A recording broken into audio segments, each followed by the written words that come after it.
Well, Wabash, thank you all for being here tonight. It's good to see some new and some familiar faces and names. Thank you for making time for us on this Tuesday evening. It is rainy here in Crawfordsville. I hope wherever you are is a little bit warmer and a little bit drier. So my name is Emily Bettany. I am your host for the evening, and I'm in the advancement office. And our talent for tonight is Dr. Eric Dunaway. He has taught here at Wabash since 2018, and his doctorate is in economics from Washington State University. He teaches all sorts of courses, but primarily focuses on microeconomic theory, game theory, behavioral econ, law and econ, and industrial organization. So all of these are classes that I would not or could not have taken when I was in school. So I, along with all of you, will be learning tonight. So Dr. Dunaway, welcome. Thank you again, and over to you. And again, thank you everyone for inviting me to come speak tonight. It's a huge honor. I got to see the list of participants. I got to see some guys who I just graduated last year. I saw one current student, and I'm thrilled to be able to spend some time with everyone else tonight. So let me go ahead and get my PowerPoint started. Oh, got to remember all my buttons on Zoom.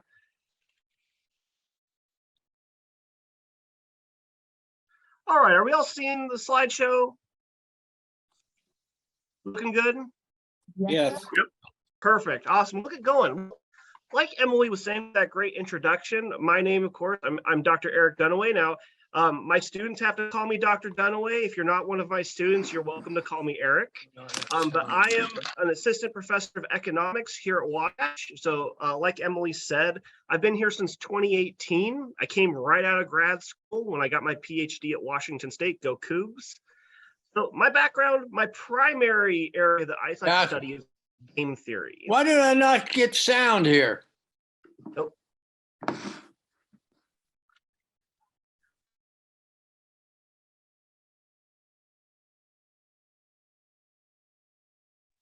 There we go. Little sound hiccups right there.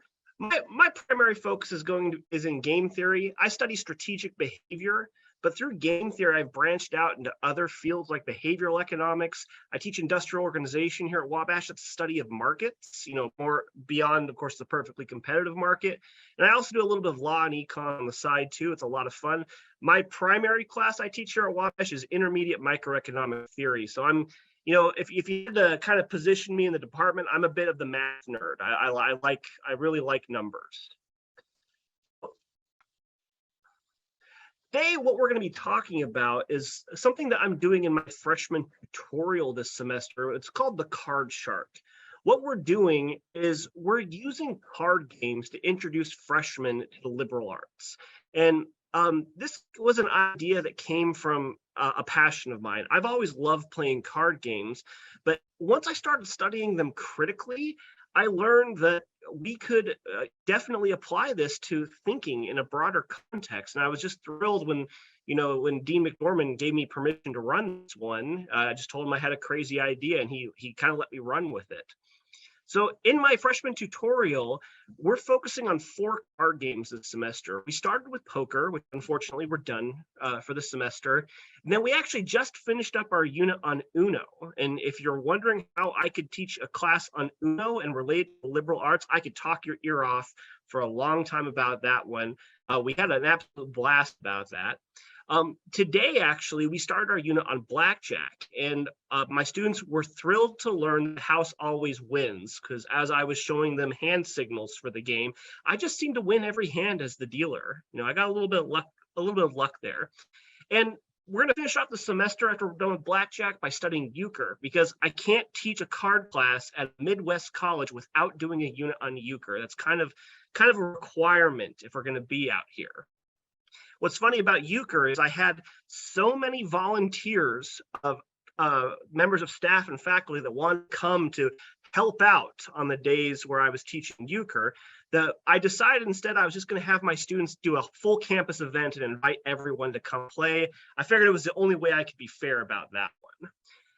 Now, I did all 4 of these ones, but I do have to say that the primary focus in the class was on poker. We spent the entire first half of the semester on it. And specifically within poker, we've been talking about Texas Hold'em. That's primarily because it's my favorite kind of poker game, but I think it's also the most prominent game of poker that is played, especially in the United States. So we stuck to that one. Now, a lot of people wonder, well, why poker? What does poker have to teach us about the liberal arts specifically? Well, if I'm describing something like this, I would tell you that it's a game of incomplete information. That's from game theory right there. And when I talk about a game of incomplete information, I'm going to be saying that we have to do the best we can without having all the information. There's going to purposely be things left out that you're just not going to know. And you still have to make a decision even though you don't know everything. We find that people who are great at these games, they're able to filter out the unimportant information. They're able to figure out what information is good, what information is bad, and they're going to make a choice. They're going to act in a way that's going to maximize their chance to win in any given situation, understanding that there's an aspect of randomness involved as well. It's pretty neat, but hold on a second. I kind of got off topic. I'm not even talking about poker right here. Let me fix this slide real quick. Got a little error here. We're talking about life actually, because life is a game of incomplete information. We don't have all the facts in life. We have to make decisions though. We have to do the best we can. We have to learn how to filter out what's not important, and we have to make the best possible decisions, knowing that there are random events that can and will happen. Do just how we live our lives. So why poker? Well, I do poker because life is poker. And I have a way now that I can teach students how to simulate situations what they're going to face in their life, where they have to make major decisions in the context of incomplete information. I mean, just graduating from Wabash, they're going to be playing games like this, where they have to work with incomplete information. Choosing whether to accept a job, that's a game of incomplete information. Choosing who you want to spend the rest of your life with, that's a game of incomplete information. Where to send your children to school, another game of incomplete information. So what we can do is we can use poker to figure out the process. How do we filter out the information? How do we do the best we can with the limited information that we have? So why poker? It's because I can teach them skills for how to manage this kind of information, and we can use that to navigate life. That's the whole goal behind it. And if we think broader, we're going to find that poker is widely applicable to the liberal arts. But before I get there, I want to talk a little bit about some history, specifically in economics in my field.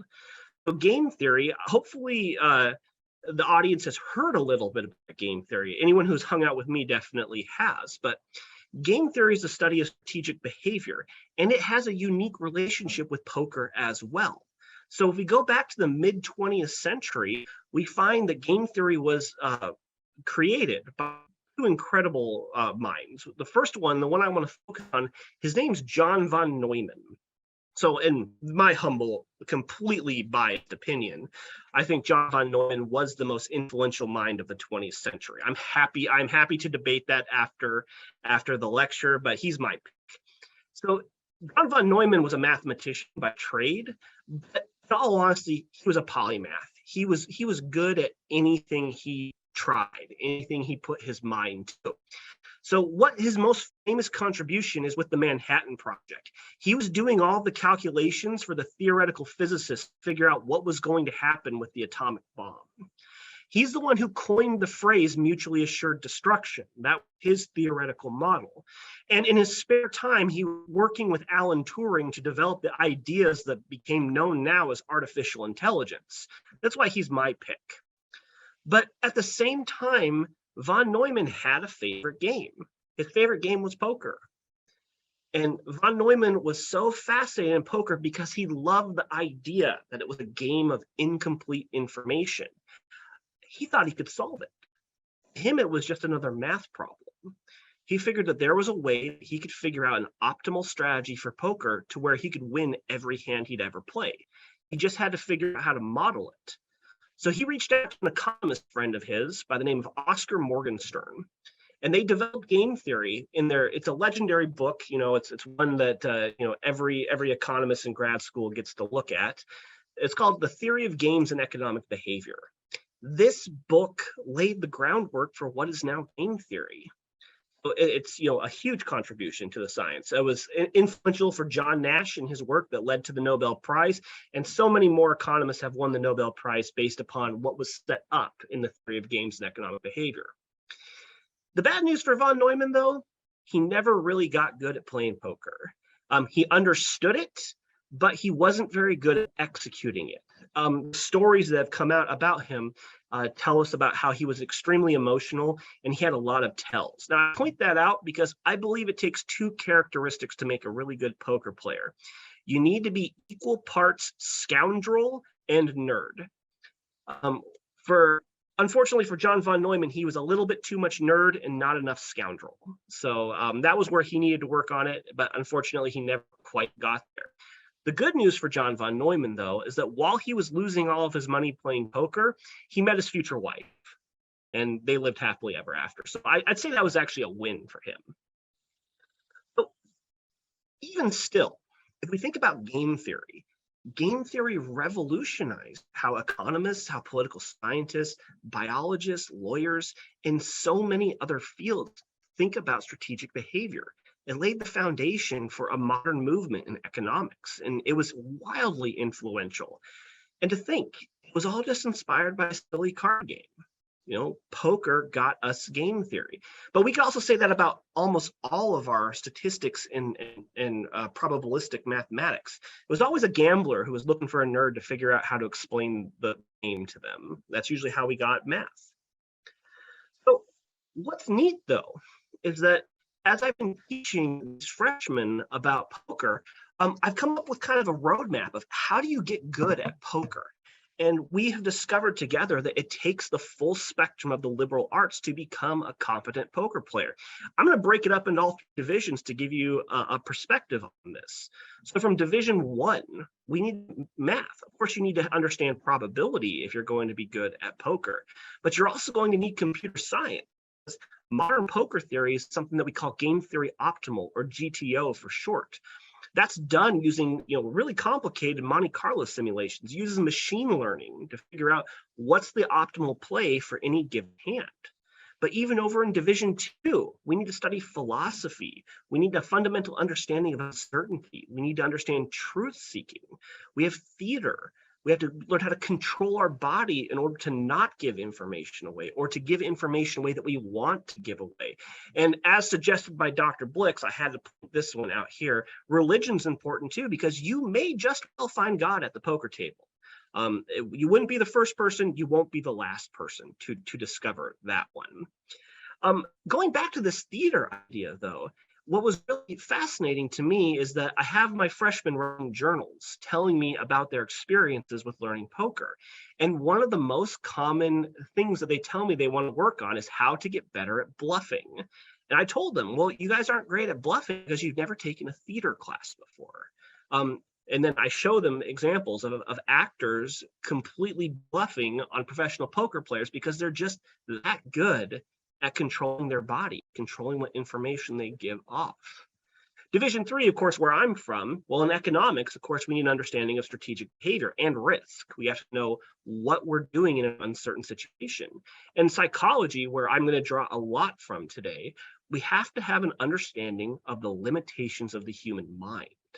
Because while we can assume that we can do these incredible calculations, we may actually be limited in what we can do. And if we're limited, there's room for exploitation in there. And more. This is not an exhaustive list of the liberal arts skills needed to make a good poker player, but this is just a start. We can make an argument for many, many more. So I could spend a whole semester. I could spend multiple semesters teaching poker theory, poker strategy, poker applications. Unfortunately, today I got a total of about 40 minutes to talk with everybody, and I've used about 15 of it already. So what I want to do for the rest of the time today is I want to focus on 2 ideas. These are the ideas that I'm teaching young poker players that I think are the most widely applicable to life. So these two ideas are rooted in psychology and behavioral economics. The first one that we need to talk about is I want to talk how we as humans, how we form beliefs and how we update those beliefs. So yeah, we're going to start in biology and we're going to end up in psychology with that one. Second, I want to talk about how we separate skill from luck, because that's a hard thing to do. When something good happens, how do we know that we didn't just get lucky? How do we know that, we made the right decision and we just got unlucky? We got to figure out how to separate those out. These are skills that every professional poker player needs, but I'd like to make an argument that I think every liberal arts student needs these skills as well. So understanding these can be huge for our study of liberal arts. So let's just jump right in and let's start talking about beliefs. So I want to go back to that idea of poker as a game of incomplete information. Now, since we're dealing with this situation of uncertainty, we're probably going to need some probabilities to go with it. Because, if we're talking about what might happen in one situation, what might happen in another situation, we need a basic understanding of that. So to give you a quick example, the probability of the first card in a standard 52 card deck is the ace of spades. It's 1 out of 52. There's 52 cards in the deck. One of them is the ace of spades, or I'd say that's 0.019. I have my standard deck right here. My first card, it was the 9 of diamonds, not my ace of spades. But we know that was a really low chance that was going to happen. We can also calculate much more complex probabilities as well if we know how to do it. There's a probability of 0.45 that we'll see an ace of any suit in any given hand of Texas Hold'em. So just under half the time, we're going to have an ace, whether it's in your 2 whole cards that you have or the 5 community cards. So 7 cards total, just under half chance that one of them will be an ace. Now, that's all well and good. A little bit of probability, is great for everybody. But there's more to it in poker. We're dealing with betting. And betting usually is going to signal the strength of our hand. So if someone's betting a lot of money, perhaps they're betting a lot of money because it's much more likely that they have that ace. Or maybe they're trying to deceive me. Maybe they're trying to make me think they have an ace when really they don't. Maybe they're just bluffing. So these signals that we receive are going to give off information, and sometimes that information is unreliable. We can't trust it. So that throws a bit of a monkey wrench into things, because first, it means that we need to form beliefs about what kind of cards our opponents have. Maybe I should believe it's much more likely that they have an ace, or maybe I should believe it's much less likely that they have an ace. And when we're moving from probabilities to beliefs, that creates a whole new problem for us that we have to deal with, because, well, beliefs are not probabilities. Now, taking a step back, let's go back to probability for a minute. Well, probabilities are objective. They're natural. It's a natural phenomenon that happens. If I flip a fair coin, the probability that I'm going to get a heads is 50%. If I go back, if I think about my deck of cards, what I think about the cards is completely irrelevant. That probability that I'm going to draw the ace of spades first is always going to be 0.019. Nothing I do will ever change that. Beliefs, on the other hand, they're subjective. They're what we think a probability is, and that can be different than what the actual probability is. So we're going to run into some problems where our minds, they aren't great calculators. We're limited. We're limited by cognition. We're limited by biases. We're limited by fatigue. If we get tired, have you ever tried to do math when you're tired? I know I certainly have. And my skills go down really quickly the more tired I get. But there's several other things. We get distracted. When my kids are running around in the background, it gets really hard for me to do math. So we're going to have situations where our beliefs are going to differ from our underlying probabilities. And that leads to the root of the problem, because we act on our beliefs. We don't actually care what the probabilities are. We act on what we believe to be true. So yeah, that can be a bit problematic. So we'll talk about the human brain. We'll talk about where these beliefs come from. Now, the human brain is something incredible. It's the result of eons of evolution. We don't know how long it's been evolving. If we think about it in terms of evolution, on that time scale of evolution, there really hasn't been much time between when humans developed intelligence and where we are right now. It's maybe 50 to 100,000 years. And when we trace back the history of this planet to hundreds of millions, if not billions of years, that's tiny. It just really hasn't been much time at all. So I point that out because if we're thinking about how our brains were designed and what they were designed to do, we shouldn't be thinking about the world we live in now. Our brains were not designed to survive in 2022. We should think about the world in which our brains were designed. They were designed to help out our Stone Age ancestors, and specifically for one task. They're designed to keep them alive. That's what our brains are designed to do. So let's talk about this. So let's think about how beliefs might form in this Stone Age context, because we're going to find that it can be pretty relevant even to today. So you're hunting, you're a hunter-gatherer, and you hear a rustle in the bush. Now, I'm going to oversimplify this because I'm a great economist and I am great at making simplifying assumptions. So I'm going to assume it's one of two things. So this is either a saber-toothed cat that hunts humans, or it's a gust of wind. One of these things is much deadlier than the other and a bigger threat to me. Now, one of the great things about how our brains developed is humans developed this thing known as the cognitive niche. And really what our evolutionary advantage is that we could figure out cause and effect. That's how we got ahead of all these saber-toothed cats that were hunting us at the time. So we're going to give a hypothesis. Now, my hypothesis is that there's a big cat in that bush. So if my hypothesis is true, there's a cat in the bush. If it's false, it's a gust of wind. Now, I have my hypothesis, but I also have a reaction that I can give to my hypothesis. I can choose to either raise my spear to defend myself against my hypothesis, or I can choose to not. Okay, so really, we've got two possible states of the world, whether there's a big cat in the bush or not, and we have two possible responses to that state of the world. So we got four possible outcomes here. We got to figure out, what should we do? Should we raise our spear, even though I don't know what's in that bush, or should I not? Should I just let it go and not worry about it? Now, what I want everyone to think about is, what happens if you make an error? What if you're wrong? Either way, is one error worse than the other? So hopefully we have a good idea of which would probably be the worst outcome with regards to the situation. But I want to go through all four of them just for posterity. So let's walk through all four of these scenarios. I'm going to label them.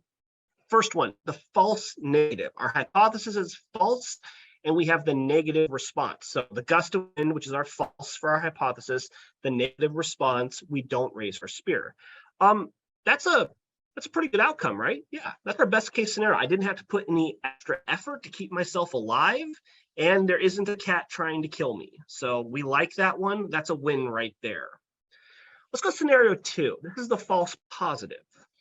So there's just a gust of wind, no big cat in the bush, but I raise my spear to defend myself. In statistics, we would call this a type 1 error. I responded incorrectly to the actual state of the world. Well, I mean, I'm wrong, but I'm not dead. So I look like an idiot because I got my spear raised in order to protect myself from a gust of wind, but otherwise I'm okay. My friends might laugh at me, but I'll get over it. Let's go to scenario 3, the true negative. The big cat in that bush, and I don't raise my spear. This is a type 2 error. So my hypothesis was true, but I chose not to defend myself. Well, I got bad news for you in scenario 3. You're dead. So cat got the jump on you, and yeah, you're dead, and no genes to pass down. So that big brain that's been evolving for, who knows how long, it has failed its one job, which was to keep you alive. Scenario 4, of course, the true positive, big cat and a spear, you made the correct decision. You are not only not dead, but you get cakes for dinner tonight. So that's a win right there because we got good spears to hunt those cats. So really, when we have these situations, we have two that are correct, we have two that are incorrect, but one's definitely worse than the other one. So which one do you think your brain is going to focus on? Which one is your brain going to be afraid of? Scenario 3, obviously. So our brains are designed to keep us alive. When you feel that response, you see a spider and you get the heebie-jeebies, or bees, or just bugs in general, or a snake. That right there is your Stone Age brain warning you about what it's figured out, trying to keep you alive. That's what it is. So what's fascinating about this is that another great benefits of the cognitive niche is that when we educate, we can pass down information. We can help our children form beliefs early on. We give those tidbits of information to our children to help them get those beliefs in those uncertain situations. Stop me if you haven't heard this before, but hey, look both ways before crossing the street. We want our children to do that. Don't stick that fork in the electric socket. Yeah, come on, kids, let's not do that one. Or we can even go backwards in time. Don't eat these berries. We know that that's going to give you an upset stomach. They're not good berries to eat. We have my kids, we have an apple tree growing in our front yard. I keep telling them, don't eat those apples. They are not ready for human consumption. They need about 5 or 10 more years before they're ready. Or maybe we'll say something like, there's a big cat in that bush. Stay close to me. Those are important. They're going to help our children form beliefs. And so we find that our minds, now I'm not talking about brains anymore, I'm talking about the mind. The mind is a construct of our brain. They're going to default to believing the first thing we learn about a certain situation. That right there, that is a survival instinct, because that information that we get could be the difference between life and death.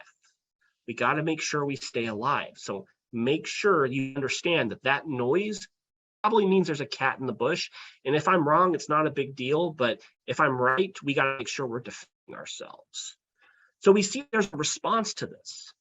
We see in these situations that first piece of information we get, it's going to fortify itself in our mind. And in fact, our mind has a vested interest in protecting that information. So that begs a question right now. What if that information isn't correct? What if, in fact, the information that you receive first is wrong? Well, there's a process for that. So when we experience some kind of evidence that's going to contradict a belief that we have, that first piece of information we get on a subject, we're going to experience a process that's known as cognitive dissonance. Now, for those of you who have studied psychology, you've probably heard of cognitive dissonance. It's a defense mechanism. Our mind is going to try to protect that belief that we have to things that might damage it. And we should never get mad at our mind for going through this process of cognitive dissonance, because it's just a protection. It's a survival instinct. Your mind is convinced that this is something that could kill you and wants to make sure that it does not put you in danger. So don't get mad about that process, but maybe defending something that's wrong. But if we let cognitive dissonance play out, it's an uncomfortable, sometimes painful process. But if we let it play out, we're going to find that one of two things happens. Either we reject the evidence outright, we stick with our original belief, or we update that belief with the new evidence and we form a new belief from it. So that's the whole process right there. So I know I'm surrounded by some incredible scholars tonight. So you're probably telling yourself something right now. We're smart people. Can't we sort out what's true and what's not true? I would know if something that I believe in is false, right? Well, I have bad news, unfortunately. Cognitive dissonance is actually worse if you're more intelligent. It's a tougher process. It is harder to convince a smarter person that something they believe might be wrong. And the reason for that's actually pretty straightforward. We find that smarter people can perform many more mental gymnastics to defend belief. And so it's actually harder to get them to reject false beliefs in the face of evidence. I mean, it's even harder. So, and this problem actually even gets worse. I'm piling on the bad news today. If something comes along and reinforces an incorrect belief, it now gets harder to change that belief through the process of cognitive dissonance. That's ammo that your mind's going to use to try to defend that belief. So it gets really hard. And by the way, I stopped talking about survival beliefs a long time ago. It really doesn't matter what the belief is. Whatever comes in first, we're going to believe it. And trying to upend a belief that's not true is incredibly challenging. And understanding that can help explain a lot of the information that we are exposed to today. So my rhetorical question, of course, is what kind of beliefs do you have? What do you believe is true? Is it true? I don't know. My mind thinks it's true, but have I ever stopped to think, is this information actually correct? And that's where we got to bring it back to poker. When you're a poker player, you cannot be married to the idea of what you think your opponent might have. You have to be quick to dismiss an initial belief in favor for a better belief with updated information. So this is a skill that poker players must learn. And I still think it's a skill that every liberal arts student should learn as well. So we have to remember, though, that people are going to act on their beliefs, not what's necessarily true in an objective sense.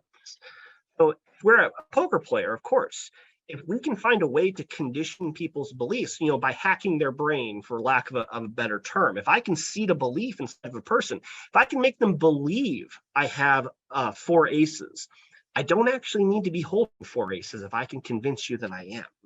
So by finding ways to control other people's beliefs, we can influence the outcome of a poker game. At the same time, if we are learning this, if we're doing well, we need to make sure our beliefs aren't incorrect either. We have to make sure that people aren't seeding incorrect beliefs in us as well. We have to be quick to adapt to information. So the first lesson for today is we have to be open to cognitive dissonance. We're trained by society for different ways to shut that down. If you hear expressions like, well, we're just going to have to agree to disagree, or, yeah, that's just your opinion. Those are phrases that shut down that process. We need to be open to it. We need to be willing to engage with it. We need to let the process play out. And it's incredibly important for critical thinking as well. So I want to give a lot of credit to the thought process to a woman by the name of Annie Duke. She's a former professional poker player. Her nickname is the Duchess of Poker. Her book, Thinking in Bets, she gets into this really well in the weeds, and I highly recommend this book. But she thinks we should be open to making wagers on our beliefs, because if we are willing to wager on what we believe, we're going to be thinking about it a lot more critically, especially if I ask someone how likely do they think that this certain event happened, and they tell me 95%, wow, you're going to offer me 19-to-1 odds for that one? Because I'll put $1 down on that bet right now. We're going to find that they're going to quickly refine how certain they are about something once money gets put on the line. So it's an interesting way to think about it. As a warning, it will not make you any friends if you start doing that. So what can we do about it, though? What can we do about this problem where we have beliefs that are untrue? Well, first thing we need to do is we need to understand that we're prone to errors. So we have errors in our beliefs. We have to just kind of accept that. It's going to be a problem. So don't think of the errors, though, as a bug in our minds. It's actually a feature. Those errors are what make our minds better rather than worse. Remember, they're designed to keep us alive. And honestly, that's an error I'm willing to live with. If it's helping keep me alive, I'm just going to make do with it, because who knows how many of my ancestors that kept alive got me to where I am now. So the thing, though, is that we just have to correct for them. We have to be willing. We have to be open. We have to be welcome cognitive dissonance into our lives. And the best way we can do that is establish a good feedback cycle. So the key to a good feedback cycle is that you can't do it alone. You need help from other people, and you need help from other people that aren't just going to agree with you because they like being around you. You need to find the person who is as opposite from you as you can get that you can tolerate. And you need to have conversations with them. You need to form an agreement that you're here to help each other, and you just need to talk. That's how we do it. So be open to feedback, take it in, let cognitive dissonance happen, and then learn from it. So from the perspective of a Wabash student, what we need to form strong groups. We need groups of students who are working together. And more importantly, they have to be committed to working together. They're not going to agree, but the promise of the group is we are here to help each other be better. And that's what we need. And that's what I've encouraged this group of friends to form, these groups that will carry on throughout the rest of their lives. We're just here to talk. We're here to get ideas, and we're here to talk about those ideas. So that brings me to my second thing I want to talk about tonight. So on top of this, we need to figure out how we can separate skill from luck. But this is challenging because in order to separate skill from luck, we have to be aware of the randomness that is just part of life. So another problem in our minds that we have is that we tend to misattribute things. If we have something that's good that happens, let's say you get an A on that exam, we tend to think it's because we're incredibly skillful. We know a ton about this material, and we absolutely studied way too much for it, but we got a good payoff for that one. But when we get a bad outcome, when we get a D on that exam, we tend to misattribute it to luck. Oh yeah, I studied enough. It was just, these questions were just way too hard. It wasn't my fault. It was the fault of the professor. This tends to happen. Good outcomes are skill, bad outcomes are luck. So what we need to do is we need to separate the outcome from the decision-making process. Get rid of the outcome, get rid of the randomness, and focus on the process that went into making this decision. And that's not an easy task, but a poker player needs to be able to do this because they need to know when they made the correct call, but they just lost because their opponent outdrew them on the river. And that happens quite a bit. But let's do an easier example though. Who here has made a poor choice sometime in their life and has not been punished for it? I'm gonna go real easy on this one. How many of you have not done the reading for class before? You decide, oh, I was so busy, I didn't have time to do all of the reading for class today. I'm guilty as charged for this one. Yeah, this is always hard to get students to admit to it, but we know, we professors know when you didn't do the reading. So it's a simple example, but when you don't do the reading and you don't get punished for it in the form of a reading quiz, we tend to quickly forget about the fact that we made a poor decision and we got lucky. We quickly dismiss it. Hey, I guess that reading wasn't too important, but we quickly forget it. We got lucky, good outcome. Oh yeah, I must have made the right decision when I chose to not read. Oftentimes, honestly, what we're going to do is we're going to go back and we're going to retroactively change those initial beliefs, make them agree with the outcome. I think we always knew that was going to happen. So that's what we call hindsight bias. And the best example of hindsight bias I can give everybody is I'm a big baseball fan. And I just totally knew that my Mariners were going to choke to the Astros. I mean, it was absolutely going to happen, right? I was sitting there at the bottom of the ninth inning in the first game. I was the happiest guy until the second out happened, and then it all went downhill from there. But that's hindsight bias. I totally knew that was going to happen. We all know somebody like that too, who is very good at hindsight bias. But what about a more serious example? Instead of talking about not doing the reading for class, how about driving under the influence? Let's get a little bit more serious about this. There's actually a bigger problem at play here is that when you're under the influence, when you're impaired while driving, you actually lack the cognitive awareness to even notice the things that might kill you. Not only are you getting lucky by getting home safely, you aren't even noticing the things that were random. You can't even see them. So could that lead to forming incorrect beliefs? Could that lead to some hindsight bias? I mean, I know plenty of people who tell me they're totally fine to drink even when they probably shouldn't because they've been successful before. That's a bigger deal. And unfortunately for us, this idea of hindsight bias, it can be deadly. So we have to be careful. We have to make sure we're separating it. But it's not all bad news. Well, actually, no, it's still bad news because let's flip this on its head. What about situations where you made the correct decision?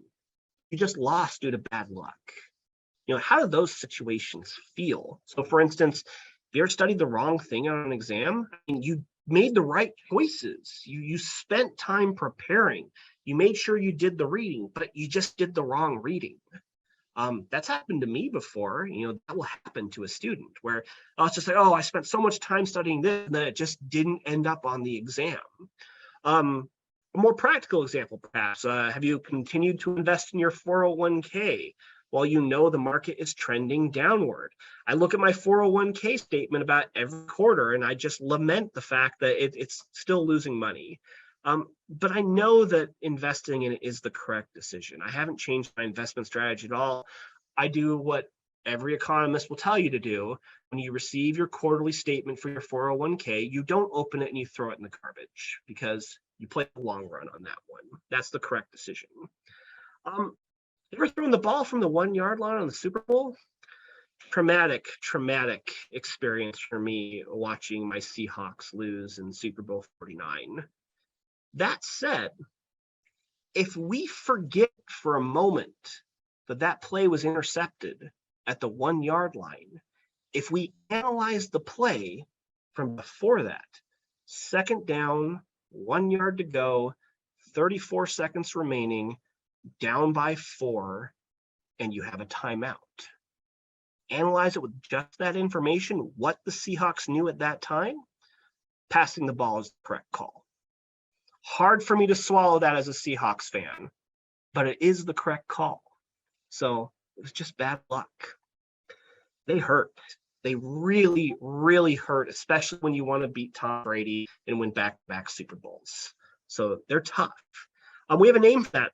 This happens so often in poker that we call them bad beats. When someone's getting a bad beat in poker, they made the right call. They just got unlucky. And yeah, these situations hurt. So it brings me back to the question, what do we do about that? So what I tell students to do is that we can't be outcome oriented. We need to focus on the process. What went into making those decisions? Did you act with the information you had at the time correctly? And if you acted correctly based upon the information you had at the time, you need to be happy with your decision making. So yeah, learn to recognize when your decision making is sound and you just ran afoul of luck. We have to let those situations go. We just got unlucky because you can make every correct decision in a poker hand and still lose. It's just the random aspect of it. We have to control for that. We have to reward ourselves for making the correct decision and not let ourselves feel bad over bad luck. Likewise, we have to flip it on the other head. We need to recognize we made poor choices, but lucked our way out of consequences. So you can't see it in my office looking straight ahead from here. I've got a whiteboard and I've got a note written on the whiteboard. And it's a reminder to myself, and I make sure my students see it when they come into my office. It says, get feedback when you win. We don't do that. We win, we got the outcome we wanted. Do we ever stop to think about why we won? Did we win because we had an incredible plan and we executed it perfectly? Or did we get lucky? I mean, sometimes it's a little bit of both, but we need to think about those situations. How did we get here? What happened? What went our way? And that's what a poker player has to do. We have to separate out that skill from the luck. Make sure we're making the right choices, and then the luck's going to fall where it's going to fall. And we have to accept that. We're going to find that poker and life, they're going to have wild swings of variance. Things are going to go your way once, and they're going to go away from you the next 10 times. That happens. So one caution that we talk about in poker, and there's some great reading on this that I'll recommend coming up, is that if we spend our time thinking ourselves the victim of bad luck, when we have those downward swings, we're never going to get any better. We're going to become paralyzed by it. We're going to be focused on the world's out to get you. We have to learn to let that go. We have to learn to understand that you made the right decision. And I find myself telling students this a lot. You made the correct decision. You just got unlucky. And we got to let those go. We got to reward ourselves for doing a good process. And it's tough, but it's something that can help improve us in many ways, well beyond our decision making. It can help us improve our outlook on life. And sometimes we just need to do that too. So again, focusing on that process rather than the outcome, it's going to help us develop resilience to those tough times. And we're going to have much better mentalities as we approach problems. So this is the end of my talk. For those interested, I do have a couple books I'd like to recommend. The first one, of course, is Annie Duke's Thinking in Bets. I took a lot of the material, especially about belief formation, from that book. It's a fantastic book. She's mostly talked about in a business context. So if you are involved in business, I highly recommend this book. But she thinks we can use betting to help resolve problems of uncertainty. So highly recommend it. And of course, Annie Duke would want me to also recommend Daniel Kahneman's Thinking Fast and Slow. Daniel Kahneman, of course, is famous as one of the founders of behavioral economics. He won the Nobel Prize in economics. He's a psychologist too. So actually not even an economist, but we adopted him. He's ours now. So the other book I want to recommend is Maria Konikova's The Biggest Bluff. If you're looking for more of a general read about poker, this is the one for you. This was my summer reading for tutorial. I highly recommend it. Her focus for the book, she's a social psychologist. She studies how people make decisions under pressure. And her goal was to learn how to play poker, to figure out how to separate luck from skill. And having never played a hand before, she reached out to a poker legend by the name of Eric Seidel and asked him to train her, and he did. So it was fantastic. In just 18 months, she was cashing at the World Series of Poker main event. So really, really cool story. And beyond that, if you're interested in actually improving your poker game, I have plenty to read about that. I didn't have time to talk about poker strategy tonight. We'll save it for another session, but I have plenty of resources if you're interested in that. Feel free to reach out to me. I'd love to talk about this, and I'd love to talk about it any further. So I've got about 11 minutes left. I want to thank everyone for coming. I just want to open it up. Is there anything we'd like to talk about more, or any kind of questions? So what we can do to kind of organize this, if you look down on your screen at Zoom, you should have something. Hold on, let me turn off the screen sharing real quick. You should have reactions. So that under the reaction menu, there is a little hand. It looks like a clapping one. If you click that, that lets me know that, or actually there's a raise hand. There we go, the raise hand one. That'll let me know you have a question, and we can go through that. So David Lloyd Merrill, what do we got? Yeah, I'm just sort of fascinated at the introductory portions of the class. You would talk about Van Neumann, and in the context of that, you'd mentioned that, the need for being a scoundrel to be successful at poker, and I guess I'm sort of fascinated by the concept of the scoundrel factor and how that can impact all of these, elements, because we've talked about the personal, or you've talked about the personal beliefs and how those are juxtaposed against the more objective elements.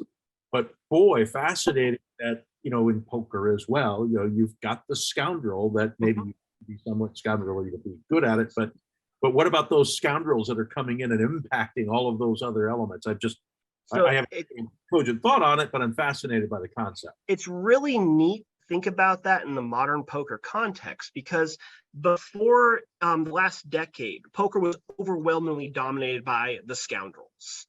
These were the card sharks who you would think of when you watch a classic movie on gambling. If you watch Rounders, they're all scoundrels, and they're wonderful for that. By the way, the hero of Rounders, the professor, thank you. Anyways, what's interesting, though, is that I call them the nerds. The nerds have taken over poker over the last 10 years. However, they have not pushed the scoundrels out, because a lot of the scoundrels have started to adapt to the nerds. So this whole idea, the modern paradigm of poker called game theory optimal, what they're doing is they're doing computer simulations of hands and figuring out the optimal play regardless of what you have. Like, should I raise here? Should I fold? And there's a little bit of a misunderstanding of game theory when you do that, though, because this game theory optimal only works if everyone else is doing it too. And if we have people who are not playing optimally, there's room for a scoundrel to come in. So figure out, an example of this one is that a standard reply for a game theory optimal setup is going to tell you, on this play, you should bluff 40% of the time and you should fold 60% of the time. But if we think about our minds are bad randomizers. We don't get it right every time. And if you want an example of that, try to be random when you play rock, paper, scissors. You're going to make it about 10 hands, but you're going to have a pattern. You may not even be consciously aware of your pattern, but there's room for someone who's paying attention to the imperfections and how you institute it or implement it. They're going to be able to get you, and that's where the scoundrel comes in. So a lot of the old school scoundrels have basically kind of rejected the game theory optimal paradigm, and they've not been doing great over the last 5 to 10 years in the professional poker world. But at the same time, the ones that did bring it in, so the ones who have really adapted to it are like Phil Ivey is probably the biggest name who has adapted to it. And he just goes on a run and probably wins about $5 million every summer just playing poker at the high stakes. So it's incredible to think about that. But thank you for the question. Bruce Bradway? I'm teaching a class right now on social media and gaming, and one of the problems that we're seeing is addiction in gaming. But the one of the interesting things that I find is that the scoundrels seem to be multiplying exponentially in the world, as well as, and part of it has to do with social media. I just wanted to know if, well, I hope you're teaching ethics at the same time you're teaching economics. Yeah, I could talk for a whole nother hour on this one. So shameless plug for a moment. I gave a chapel talk last month on September 1st. The theme of my chapel talk was paying attention. And in the chapel talk, I talked about paying attention as a form of a cost in an economic sense, and things that come that strip us of our ability to pay attention. And the last part of my talk, I talked about the distractors. And specifically, I was talking about social media and how our phones are designed to rob us of our attention. But to get back into what you were saying about addiction, I do agree with this. And, more shameless plug, the third chapter of my dissertation, I made an argument that I think one of the problems within the public forum as it exists today is that the cost of participation has gotten too low. And as the cost of participation in the public forum, now to put this in a non-econ speak context, if 40 years ago, if you were upset about the service you received at a restaurant, the only way you could, voice your complaints about that would be to write a letter to the editor of your local newspaper. It was costly. You had to write a full letter. You had to send it there. They had to decide whether they were even willing to publish it. And the cost was pretty high. But now in 2022, if you're upset with the service you received at a restaurant, you can hop on to any number of social media and just start complaining. That cost has bottomed out nearly to zero. And as a result, we're getting these problems where we get a lot of bad information. We get a lot of information that's not helpful, and that information can be harnessed and channeled. And we find that, a lot of people are just posting things just to get a reaction. And the goal was to get that reaction. And it leads just this energy that is just not really useful. So I know I could talk about that.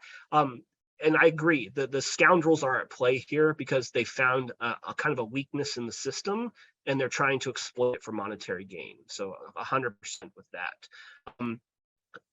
That's kind of just the nature of poker, though. We are always looking for a weakness to exploit. I'd say a big difference of that one was that we know we're being exploited when we play poker. It's a willing participation. We know there's the potential of it and it's expected. Whereas in more of the social media sphere, we may not be explicitly welcoming that interaction. So that leads to kind of the problem in it. But no, thank you for that question. I'd love to talk more about your gaming and social media class later on. Are there any other questions? Don Shelbourne, is that a raised hand check mark? You're muted. Okay, there you go. Is that okay? Yes. Okay, well, you're talking about Annie Duke. Have you read Annie Duke's recent book called Quit? I have it on my reading list, but unfortunately right now my reading list is measured in terms of feet. And so it's Okay. in the pile, hopefully planning to get to it over Christmas break, but really Okay, well, excited for that book. Yeah, that was the first book of hers I've read called Quit. And for me, it's a really fascinating book because it talks about how, sort of like with the gaming theory, if you're in poker and you have to know when to quit, you have to look at the odds, you have to look at the objectives, you have to look at the statistics. And like I'm a physician, and as a physician, sometimes you have to know when to quit, and when to not try to do more tests, do more, things to try to make the patient better, whatever. And so if you look at the book called Quit, it's really great because the idea of that is that you work hard, you push yourself, you go to the end, you're trying to run a marathon, you're trying to get to the top of Mount Everest. And the first example in the book is that there's two groups of three trying to get to the summit of Mount Everest. And they had a time where if you don't get to this point by this time, then you should go back to base camp. And they're 300 feet from the summit, and three people said, screw it, we're so close. And three of them said, well, it said we should go back. So the three that went up died, and the three that went back went up the next day and did it. And Quit is really a fascinating book because learning when to quit is similar to what you're talking about. You work hard, you try to do whatever, and learning when to quit is very, very similar to what you're talking about. It is. You look at the odds, you look at the chances, you work hard, and when should you just pull the plug and just not do it, come back another day and try it again instead of being stupid and trying to push on, instead of trying to look at the objectives, look at the numbers. Learning when to quit is a fascinating, fascinating book. And her next book, if you haven't read it yet, I haven't read Thinking in Bets yet, but I read the Quit book, and it's fascinating as hell, and I'm passing it around to my office because it's a great book. Absolutely. I second that. It's on my reading list that I'll be getting to very soon. But let me raise my hand for a minute. This is Tom Walsh. My wife is she works a lot with Danny Kahneman. Okay. And she would absolutely encourage everybody to read Danny's book. He is a tremendous economist, and she follows him a lot. She's on the board. He's on the board. She's the chief investment officer at Guggenheim Partners. He's on the board at Guggenheim Partners. They love each other, and you could learn so much by reading Danny's book. He's also got a new book that came out last year called Noise. Yes. Which is also great for decision making. I read that one and loved it as well. His classic, though, is that Thinking Fast and Slow. Yes, it is. Oh, thank you. Yeah, a lot of great books to talk about. Eric, can you hear me? Yes. Okay, well, the other thing in Duke's book, it talks about how it's easier to quit. It should be easier to quit when you're ahead. It's sort of like people that are picking stocks or in poker. If you're winning in poker, you should quit. If you're losing in poker, it's hard to quit because emotionally, you don't want to quit because you want to try to hit the whole card, or you want to try to get a stock that's whatever. And so learning when to quit is a fascinating thing. If you're winning, sometimes you ought to just quit. And if you're losing and you got to double down, you got to try to, take your losses, get rid of your losses. sometimes it's better to just realize you're failing. You're not going to make it. Quit. Get the heck out of here. Stop it. And when you're winning, you should learn how to quit when you're winning. A whole lot easier to learn how to quit when you're losing. It's funny, in the tutorial, speaking of the book Quit, I had to implement a special rule on my syllabus that I've never had to do in any other class before. This rule is called the Kenny Rogers rule. And the rule just says that any and all references to the gambler must be accompanied with full parenthetical citation, because I just couldn't get them to stop doing that. But again, the wisdom of Kenny Rogers is very much right here, because you got to know when to hold them and when to fold them. Exactly. And that was one of the things she said in her book: know when to hold them, know when to fold them. Brian Kerr.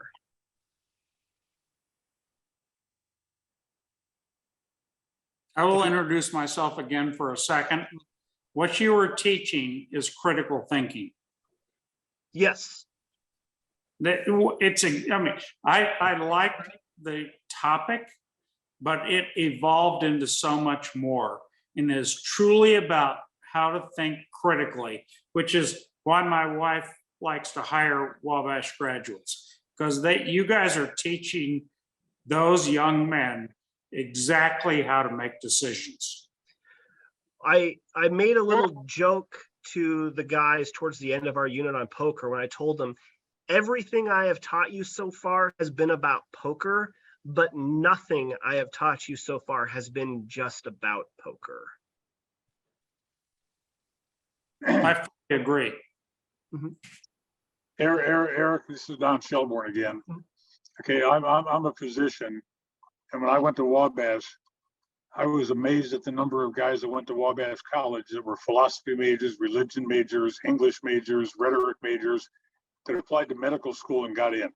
I'm thinking, how in the heck can somebody that has nothing that they've learned at Wabash about medicine qualify them for going to medical school? Well, it's because, like you said, they're decision makers. They're predictable. They're reliable. They look at the data. They look at how to do things. And if you graduate from Wabash, you know how to do that. And I don't care what you learned in college, in the classroom specifically, because what you learned in college in the classroom, I could read the book myself. And so I don't need to read the book that the professor gave you. I need to learn how you learned how to make decisions. And that's the fabulous thing about a Wabash student. And you're doing a fabulous job with teaching the kids exactly why I want kids to go to Wabash, because they learn how to make decisions. Thank you. I appreciate that. I've got a couple of seniors that I'm taking on this spring semester. We're going to be doing advanced poker theory, where we're going to be doing all of this, but I'm going to be teaching them how to kind of create these simulations and get that information out of it too. It's going to be a lot of fun. Sorry to interject. I do want to be mindful of everyone's time. I see that Brian Kerr has their hand up, and then Richard Elson, were you raising your hand earlier? No, okay. So Professor Dunaway, it is up to you if you want to take Brian's question. Oh, absolutely. Yes. Great. Thank you. Brian, if you're talking, you are muted. We can't hear you. So Professor, hi, this is Brian Kerr. So I would Hi, just like to comment on Dr. Shelbourne's comments. Actually a former student of Don, so enjoyed his teaching quite well. And Don, what I would interject on yours is that this is somewhat antithetical, but it's a new way of looking at things, as opposed to, going with the traditional teaching of Wabash always fights, or doubling down and continuing to fight for what you believe in. I would say that Wabash always fights until the data tells you not to. And this new way of looking at things to say that using the data to help make these decisions rather than emotion, that's really the better way to go about with decision making.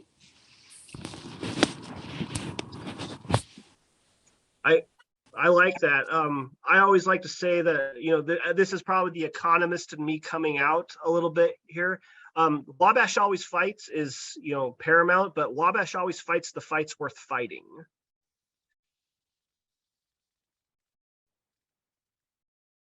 If it's at school down south, it's always worth it. Right. Any final questions from anyone? And if you're like me and sometime when you're laying down tonight, getting ready to go to bed, and you come up with that perfect question that you wish you asked, please email me. I joke that I could talk about this forever, and it's not far from the truth. I'd be happy to reply to any and all emails. My email is just dunawaye@wabash.edu. So feel free to reach out. All right. Well, Dr. Dunaway, thank you so much. I've had so much fun. I know we all did. Thank you for being here. This was wonderful. Folks, this was recorded and it will be posted online later this week. You'll all see it in an email. So if you liked it, which I know we all did, feel free to disseminate that to your crowds. We also have various other events always happening at wabash.edu/www for whenever, wherever Wabash. That link is just in the chat. I just posted it. So thank you all again for joining us tonight. Please keep in touch, and Wabash always fights. Thanks again, Dr. Dunaway. Bye from Crawfordsville, everyone.